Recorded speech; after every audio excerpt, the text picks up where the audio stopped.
Hello and welcome back to another productive day in paradise. Today we are discussing what has been proven to be the best study technique a student can use to achieve their academic goals.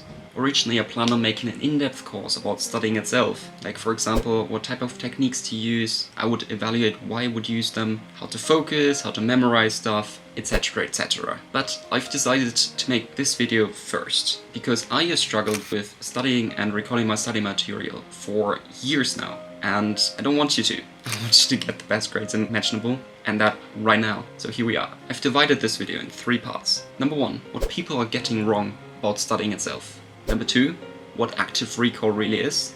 And number 3, how to use active recall.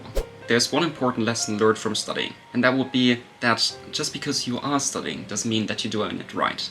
It's quite sad, because we think that we're productive, but we really aren't. It's like we're reading through our literature without retaining anything of it. We're writing summary sheets and take notes in class, while nothing really sticks to us. We listen to our lectures while our focus is somewhere completely else. We basically just constantly consume something. We read, write, listen, but we never work with it. So we take it in, but we don't even try to comprehend it. It's just a flood of information that overwhelms us. But if you want to utilize your time and your effort in the best way imaginable, you should probably figure out some form of techniques of how you can listen better, of how you can read better, of how you can write better. And that's what active recall is for. Basically I have 2 definitions for you, because active recall consists of 2 things as well. Active, some form of activity, and recall. So the definition of activity is based on Oxford Languages. It's the condition in which things are happening or being done. Pretty simple, pretty straightforward.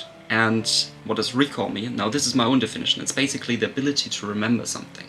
Alright, let's combine those 2 definitions with one another and create some form of mixture that we call active recall. Number 1.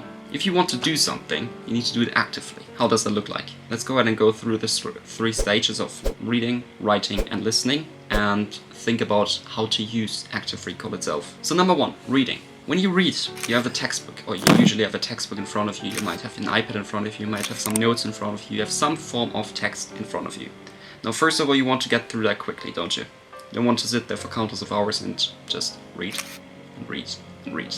And then, not just that, you focus out, or you zone out, and read the same sentence over and over and over again. It happens to all of us. It's true, but it's boring, and it's tedious, it's annoying, we don't progress, we don't remember anything, even though we are reading. What are we doing wrong here? Well, we are rereading and reading in the first place. Not that you shouldn't read, but you should read actively.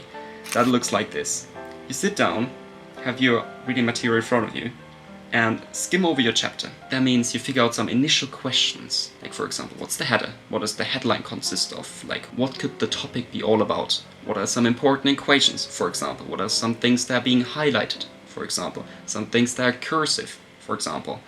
Some things that are in bold, for example. Text that stands out. Those type of things we don't try to memorize it, we just try to have an overview.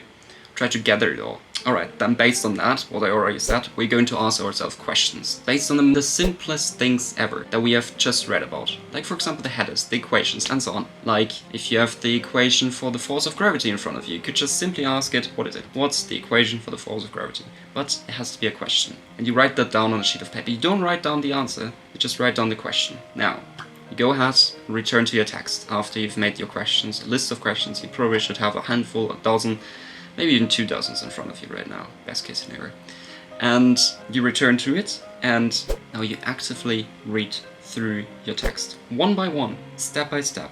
And because you've made a filter before in your head, you figure out, okay, wait, this is what I need to remember, this is important, this is less important. You don't write anything down, you don't take notes, you don't highlight anything whatsoever. Your brain just actively remembers the way it is, because we've done some form of pre-work before. Your brain looks for the answers in it. Now better is it, of course, after we are done with reading, we return to our questions, because we have done no notes except the initial ones, the questions itself, and try to answer them. Try to answer as much as any way possible without our books, without our material, study material whatsoever.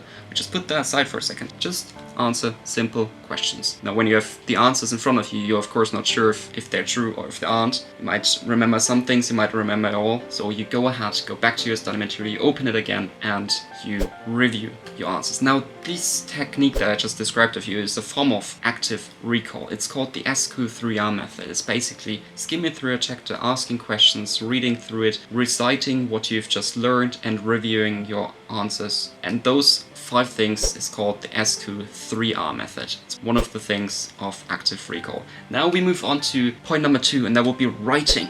How do we write more efficiently? And there's a technique there that is called note-taking. Well, we're also doing that wrong. It's sad, but it's true. And the way we are doing it is usually that we just copy and paste what is already given to us. So we have a textbook in front of us, like we initially had with the prior method, and read through it and just copy and paste what has been in what is in the text already. Or we have some form of slides next to us and just copy and paste what is on the slides. Or we are watching some form of lecture and just copy and paste what is in the lecture. Yeah, it's basically copy and pasting. It's not very efficient. If there is information already given to you, if you've already got something in front of you, you don't just need to rewrite something, you need to work with it. That's basically it when it comes to active recall.